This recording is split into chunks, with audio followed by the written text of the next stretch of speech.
దేవుని బిడ్డ నమ్మో, ఏ క్షణమైతే నువ్వు యేసు ప్రభుని రక్షకంగా అంగీకరిస్తావో, సిలువలో నా కోసం యేసు ప్రభు చనిపోయారు, నా నిమిత్తం ఆయన క్రయధనాన్ని చెల్లించారు. He paid the price for me. He paid the penalty for all the sins of mankind.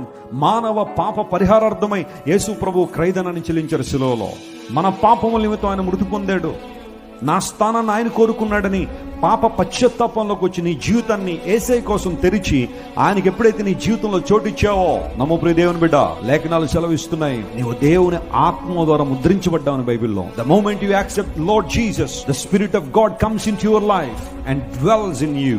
దేవుని ఆత్మ నీలోనికి వచ్చి పరిశుద్ధాత్మ నీలో ఏం చేస్తారు? ఆయన నివసిస్తున్నారు. అందరూ బట్టి మన జీవితాల్లో పరిశుద్ధాత్మకు ఆలయం అన్నాడు. స్తోత్రం చెప్పండి, హల్లెలూయా. పరిశుద్ధాత్మ దేవుడు మన హృదయంలోనికి వచ్చి ఆయన మనల్ని నియంత్రిస్తున్నాడు, నడిపిస్తున్నాడు. ఏది సరైన మార్గమో, ఎక్కడ నడవాలో, ఎలా మాట్లాడాలో, ఆయన కోసం ఎలా వాడబడగలమో పరిశుద్ధాత్మ దేవుడు మనల్ని బలపరుస్తూ, ప్రాంప్టింగ్ చేస్తూ తన శక్తిని, బలాన్ని మనకిస్తుంటే, ఈ మంటి దేహములు దేవుని కొరకు మహిమకరంగా వాడబడాలంటే ఆత్మ దేవుని యొక్క నింపుదల చాలా ప్రాముఖ్యమైంది. Every day when you wake up, pray like this, Lord fill me with your spirit and power. ఈ రోజంతట్లో నేను నీ కోసం జీవించడానికి కావాల్సిన శక్తిని, బలాన్ని పరిశుద్ధాత్మ ద్వారా నాకు దయచేయమని ప్రార్థన చేయాలి. పరిశుద్ధాత్మ దేవుడు నీలో, నాలో తన కార్యసిద్ధి కలుగు చేసే దేవుడు ఆయన.